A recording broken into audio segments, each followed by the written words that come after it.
Welcome to Dunluce Castle and the world-renowned Causeway coastal route. Precariously perched on towering cliffs stand the atmospheric ruins of one of the great castles of Ireland. Here, where red-hot volcanic lava forged one of the world's most awe-inspiring coastlines millions of years ago, a story every bit as dramatic would later unfold. Welcome to Dunluce Castle. Many thousands of years ago, the first Mesolithic settlers made their mark on Ireland, leaving their flints and axes along this coast. Later, Gaelic communities began to develop in the area, strong enough to endure a series of murderous Viking attacks between the 8th and 11th centuries. Then it was the turn of the Anglo-Normans, led by the fearless adventurer John de Courcy, to try and impose their rule on Ulster's powerful chieftains.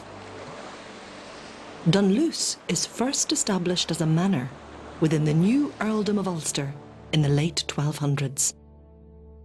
There is no castle here yet, but a large estate of woodland and farmland. Between the watchful English crown, the semi-independent Anglo-Norman ascendancy, and the great Irish clans, an endless cycle of deadly conflict and revenge, shifting allegiances and treachery now begins. The boundaries of their territories changing as the power of each clan grows or wanes. The area around Dunluce, known as the Route, is a constant battlefield. Let the names of these clans ring in your imagination. The O'Neills, lords of Tyrone, the O'Donnells, the O'Cahans from Roe Valley, and the McQuillans and MacDonalds who will make Dunluce their own.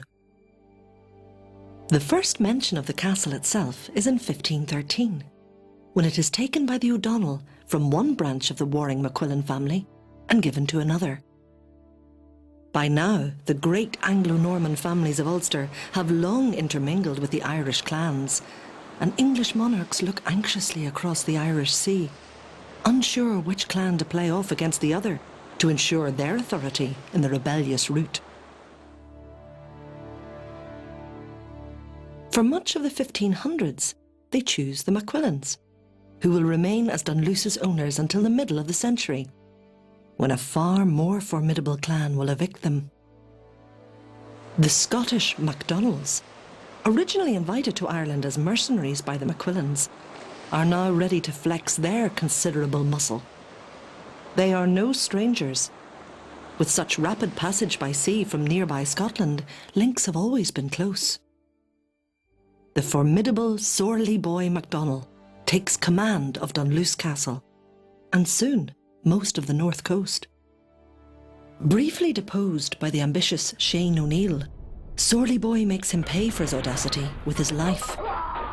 Even a massacre of Sorley boy's troops on Rathlin Island by an English force, including Francis Drake, cannot shake his iron grip.